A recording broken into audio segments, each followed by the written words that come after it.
¿Qué tal? Mi nombre es Jorge González, estudiante de la Facultad de Derecho de la Universidad Autónoma de Coahuila. Y hoy les vengo a contar un poco sobre la cultura hebrea.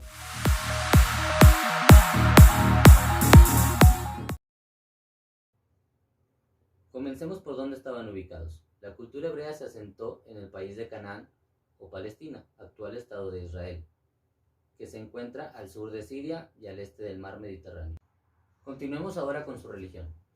Ellos pasaron de ser politeístas a ser monoteístas, siendo así que tenían un consejero divino, Jehová o también conocido como Yahvé.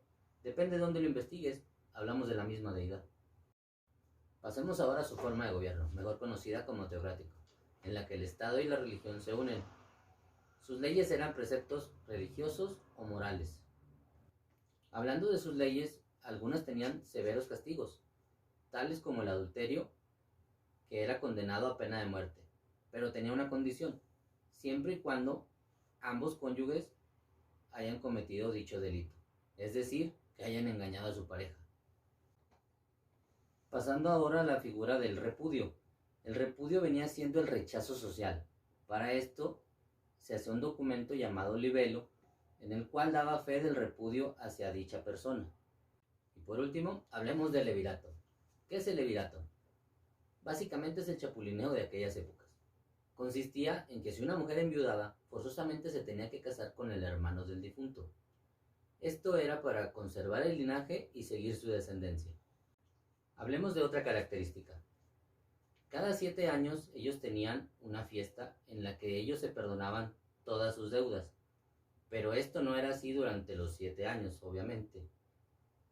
Cabe resaltar que cuando tenían una deuda con otra persona, había ciertos preceptos que no se podían embargar, tales como aquellos que atentaran contra la vida digna de una familia. Esta característica, que era una ley, se conserva hasta nuestros días. Por dar un ejemplo, el buró de crédito. Si pasan 7 años con una deuda inactiva, tu deuda desaparece. Así que es más o menos lo mismo. Muy bien, ahora pasaré a explicarles un poco sobre los periodos en los que se dividió esta cultura. Hablamos de 3 periodos: periodo de patriarcas, periodo de jueces y periodo de reyes.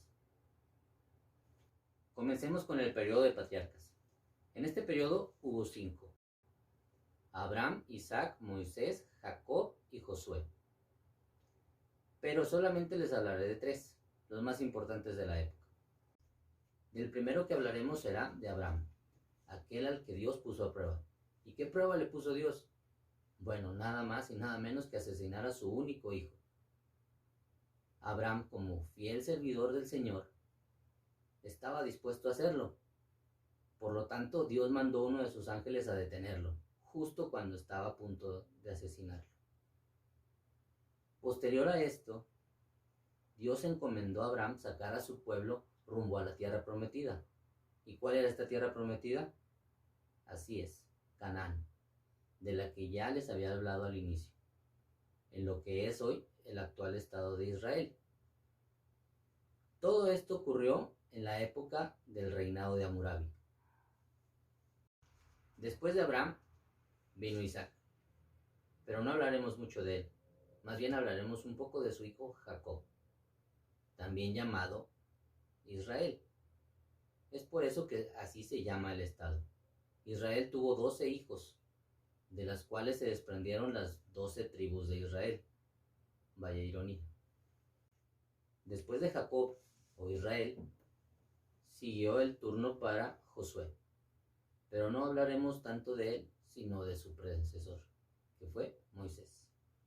Moisés, sí, aquel que liberó a su pueblo de Egipto, donde los faraones estaban esclavizando a todos los judíos. Ya sabemos un poco de la historia de Moisés, pero les contaré algo breve. Sí, aquel que abrió el mar Rojo en dos para que el pueblo pasara y así se inundaran los ejércitos de Egipto.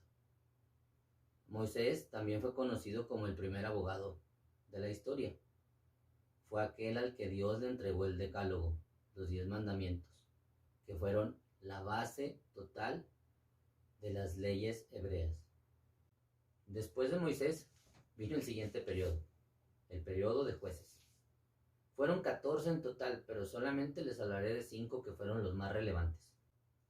La primera de ellas es Débora, ¿sí? La primera juez mujer de la antigüedad. ¿Cuál fue su mayor virtud? Ser la que lideraba al ejército israelí. El siguiente es Gedeón, aquel que venció al ejército de los madianitas, que era uno de los rivales más fuertes del ejército de Israel. También destruyó el templo del dios falso Baal, por lo cual no fue muy bien recibido en aquellos tiempos. Seguimos con Jefté. Jefté venció a los amanitas, que eran otro ejército muy fuerte con el cual Israel tenía varios conflictos. De Jefté hay una pequeña curiosidad. Al igual que Abraham, él también fue puesto a prueba de matar a su hija. La única diferencia es que a él no lo detuvo un ángel. El siguiente es Sansón. Sí, quizás has escuchado hablar de él. Sí, aquel que tenía super fuerza y que toda venía de su cabello. En fin, su periodo fue básicamente debilitar a los filisteos.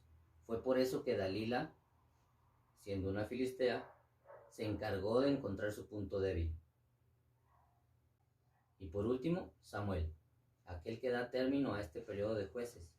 Lo más relevante con él es que su hijo es el que inicia el próximo periodo, sí, el periodo de reyes, en donde ya se conforma totalmente lo que es el Estado de Israel.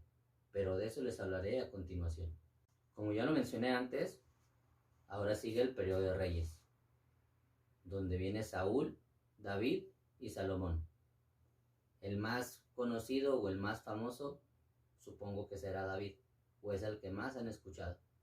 Pero aquí les cuento unas cuantas características de ellos. El primer rey fue Saúl, hijo de Samuel. Saúl fue escogido por el pueblo, el primer rey escogido por el pueblo. Él mantuvo la paz en Israel, siendo que nada más atacaba a unos cuantos ejércitos de filisteos y unos cuantos nómadas del desierto. Su periodo transcurrió en santa paz, hasta la llegada de David. Como ya lo mencioné, seguimos con David. Sí, aquel que fuera famoso por vencer al gigante Goliat solamente con una honda y una piedra. Es también conocido como el rey profeta, es decir, que ya estaba escrito que él iba a ser rey. Es aquí donde se crea el Estado hebreo. Otra característica principal de su periodo es que él fundó la ciudad de Jerusalén, la ciudad principal de los judíos.